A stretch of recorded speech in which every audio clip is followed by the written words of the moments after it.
how you're treated by the media, you know, yes. and well, how the you fact handle is, that. we have not been treated well.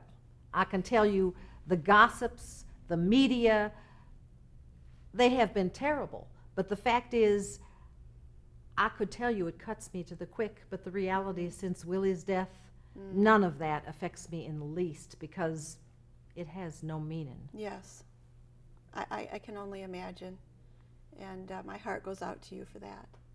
There's nothing I think more difficult than losing a child.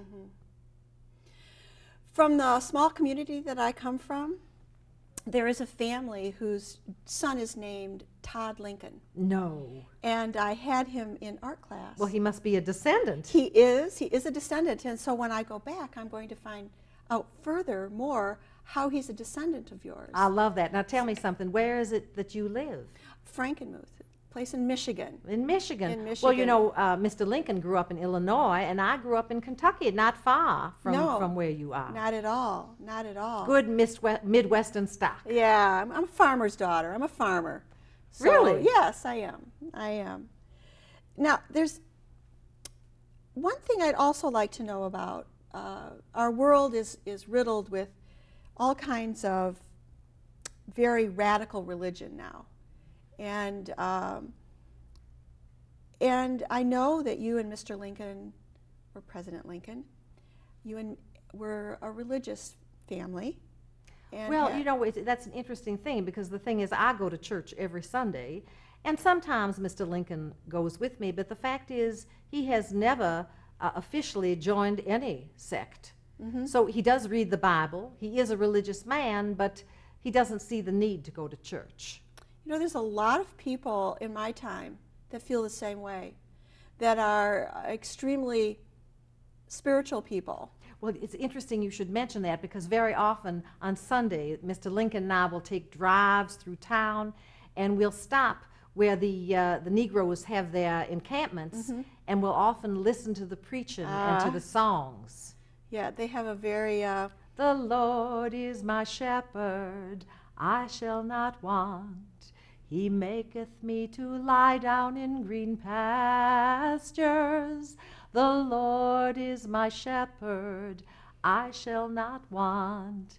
He leadeth me beside the still waters. Mr. Lincoln just loves to listen to them sing their spirituals. It sometimes brings tears to his eyes. Yeah, joy to his heart. Of course, he's done so much. Are there other issues that the president feels strongly about? World affairs? I don't think, well, of course, world affairs in terms of are the English going to be on our side as opposed to the side of the South? Will the French be on our side as opposed to the South? I think when it comes down to it, I think there's an interesting comparison between Mr. Lincoln and the Tsar.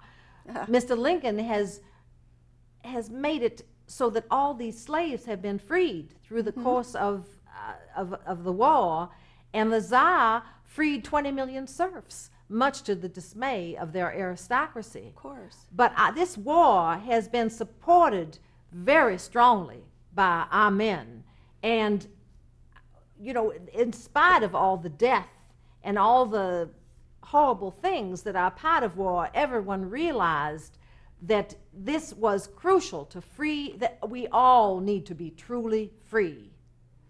Well, my country, 'tis of thee I hear your call, founded on liberty and justice for one and all. I give my life to you, that others may live free, as God intended when this world was created, so man was meant to be. Very lovely. You know, I'm going to take that home with me, and I am going to be humming it, and people are going to wonder, where did you hear that? And will they believe you, my dear? I don't know. I don't know if they will. Well, you know, a little bit more about the Civil War. Yes. the casualties. You don't know this, but the casualties in the Civil War were the greatest of any war that were to follow. We had World War I, we had World War II, Oh my. and we had a Korean War. Oh my. You know, I thought this would be the war to end all wars. I am so sorry to hear that they just continued like this. It is sometimes, with all the blood and all the death and all the loss to the families, one wonders that it must still go on. How can we go on? Exactly. I'm so sorry to hear this. Well, they weren't fought on our grounds, this war, but the casualties were great as well, and great sorrows and losses. And it was all this devastation, was all this death, was all this done for a reason that is acceptable? I'm sorry. I believe you can answer. I don't think you need to ask me this question. I'm I just sure need to you hear can from answer your it voice. yourself. Created equal. It says so in the Constitution. And all men, regardless of their race, whether they are black or white, all men and all women need to be free. Well, it's good to hear it from your time, because as we move through time, we need to revisit some of the occurrences and events in history and learn from them. I would and hope. This is definitely one that we need to learn from. I couldn't agree with you more. Yeah, and what the president did helped shape policy. It helped shape our world the way it is today. And now, Mr. Lincoln and I recognize we have 4 more years here in the White House to help usher in a new world, to transition from a world with slavery to one that is free.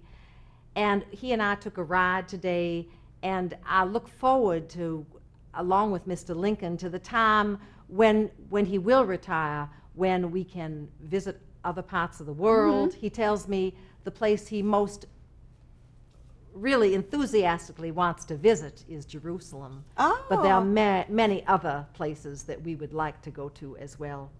You know, Laura Jean, I am so delighted that you came to visit me here today. This has been, well, an experience that it's out of this world, you might say. If you think it's for you, think of me.